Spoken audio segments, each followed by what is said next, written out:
बिस्मिल्लाहिर्रहमानिर्रहीम। अस्सलाम वालेकुम। मैं हूं दिशान अहमद सिद्दीकी। आप देख रहे हैं सबसे पहले पाकिस्तान तहरीक इंसाफ के दो इंतहाई अहम रहनुमा सनम जावेद और फैसल जावेद को सेनेट इलेक्शन लड़ने की इजाज़त मिल गई। इसके अलावा बात करूंगा फौजी अदालतों के हवाले से। तो मैं अपने पहले पॉइंट पे आता हूं। पाकिस्तान तहरीक इंसाफ के दो इंतहाई अहम रहनुमा सनम जावेद और फैसल जावेद, इन दोनों को जो है अब सेनेट इलेक्शन लड़ने की इजाज़त मिल गई है। लाहौर हाई कोर्ट का फैसला आया और उस फैसले के मुताबिक इन दोनों अफराद को जो है सेनेट इलेक्शन लड़ने की इजाज़त मिल गई है। अब इन दोनों को इजाज़त तो मिल गई है सेनेट इलेक्शन लड़ने की। क्या ये दोनों सेनेट इलेक्शन में कामयाब हो पाएँगे या नहीं हो पाएँगे? तो मुझे तो नहीं लगता कि ये दोनों अफराद जो है सेनेट इलेक्शन में जो है कामयाब हो पाएँगे। और अगर किसी तरीके से अगर ये दोनों सेनेट इलेक्शन में कामयाबी हासिल कर भी लेते हैं, तो अब इनके खिलाफ जो आगे फैसले आने हैं अदालतों में, इनके खिलाफ जो केसेस चल रहे हैं 9 मई के, तो अगर उसका फैसला आता है, तो पाकिस्तान तहरीक इंसाफ इन दोनों नशिस्तों से महरूम हो जाएगी। हाँ, अगर सनम जावेद की अगर हम बात करें तो सनम जावेद को तो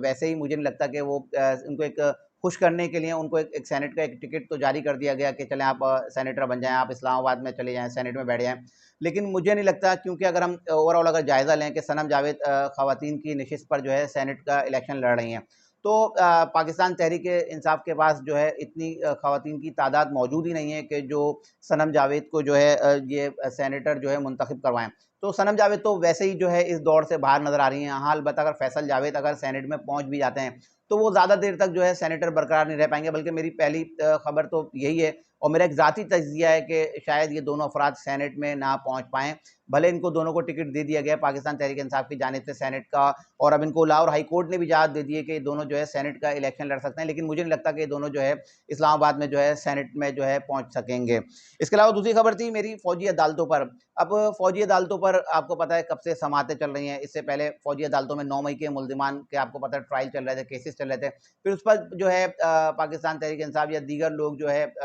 सुप्रीम कोर्ट गए और सुप्रीम कोर्ट ने उस पर स्टे दे दिया। अब उन्होंने फ़ौजी अदालतों को अपनी इंक्वायरी, कार्रवाई, इन्वेस्टिगेशन की इजाज़त तो दे दी, लेकिन उन्होंने उस पर फैसले पर अमल दरामद से रोक दिया कि आप किसी भी मुल्ज़िमान को गिरफ्तार तो कर सकते हैं, उससे तफ्तीश तो कर सकते हैं, लेकिन उसके खिलाफ कोई फैसला नहीं कर सकते जब तक सुप्रीम कोर्ट से अब कोई फैसला ना आ जाता।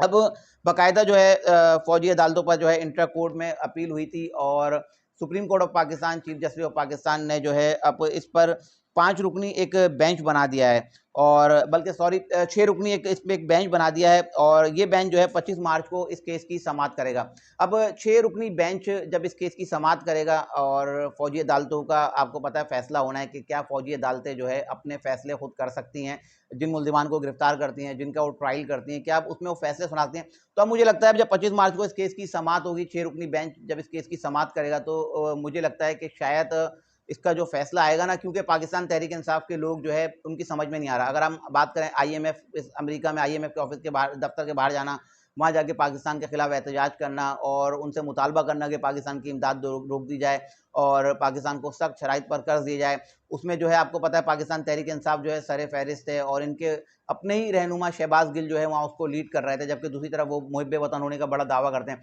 दूसरी तरफ अगर हम शौदा की बात करें, पाक फौज के शौदा का मजाक उड़ाना, उनको तमस्कुर उड़ाना, सोशल मीडिया पर उनकी ट्रोलिंग करना, और पाकिस्तान तहरीक इंसाफ के लोग जो है ना उनकी शायद समझ में आ नहीं रहती। तो अब मुझे नहीं लगता कि जो है इनके सारे मामला जो है इस तरह सही हो पाएंगे, और जब तक ये फौजी अदालतों का क़याम अमल में नहीं आएगा, तब तक ये लोग इंसान बनते हुए नज़र नहीं आएंगे। अगर हम बात करें अली अमीन गंडापुर की भी, एक तरफ तो वो वज़ीर आज़म से मुलाकात करते हैं और वहाँ जाके तस्वीरें खिंचवाते हैं, क्योंकि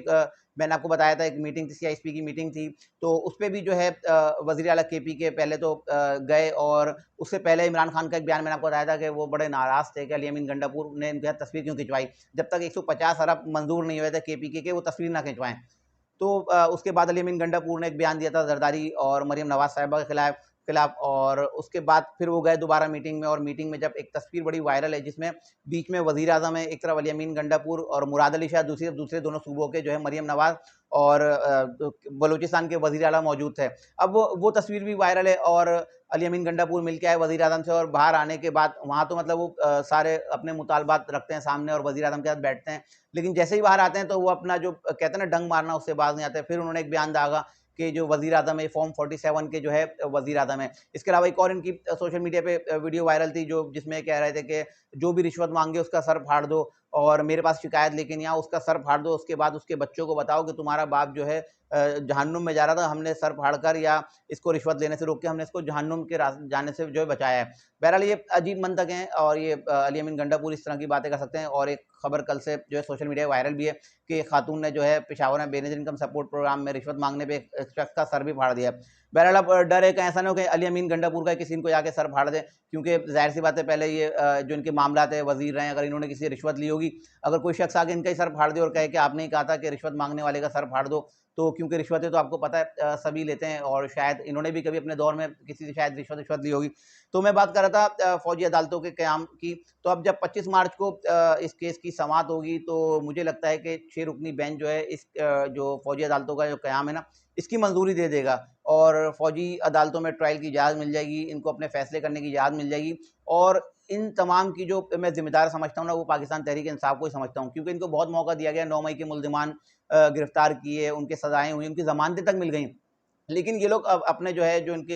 एक है ना क्या कहते हैं एक इनके मैं बोला अब इस्तेमाल नहीं करना चाह रहा, इनको एक तरबियत जो दी गई है, तो ये उससे बाज़ नहीं आएँगे और ये लोग डंक मारेंगे और ये अपनी जो बदतमीज़ी का इनको जो कल्चर जो सिखाया गया, इनको जो बिल्कुल इनकी जो ब्रेन वॉशिंग की गई है, इनके सॉफ्टवेयर में डाल दिया गया है कि बदतमीज़ी ही करनी है, आपने तमीज़ से बात नहीं करनी। तो इनका वो सॉफ्टवेयर जो है इधर ही से जो है अपडेट होगा, जब फौजी अदालतें बनेंगी और ये गिरफ्तार होंगे ना, और इनका वहीं से सही सॉफ्टवेयर अपडेट होगा। इनके अंदर जो वायरस आ गया ना, इस वायरस का खात्मा जो है फौजी अदालतों में और फौजी अदालतों में इनका वो वायरस जो है मारा जा सकता है। तो अब फौजी अदालतों का क़याम अमल में आ जाएगा, लेकिन